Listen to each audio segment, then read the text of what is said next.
ये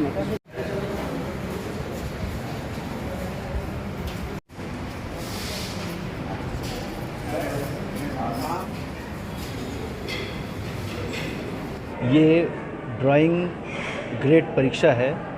ये Bombay director of art Maharashtra state के द्वारा संचालित होता है।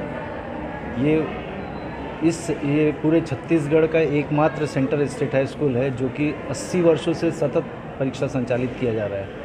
ये कोरोना काल के कारण पिछले 2 साल से परीक्षा नहीं हो पाई थी। इस वर्ष आयोजित है। आज से 4 दिन लगातार परीक्षा है।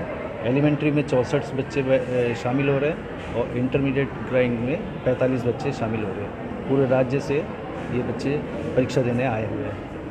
अलग अलग दिन क्या क्या एग्ज़ाम किया जाता है? जैसे आज पेंटिंग, आज स्टिल लाइफ का पेपर है, ऑब्जेक्ट ड्राइंग, और सेकंड मेमोरी ड्राइंग का है, और कल डिज़ाइन का पेपर है और ज्योमेट्री का है, और 29 और 1 तारीख को इंटरमीडिएट परीक्षा के पेपर है।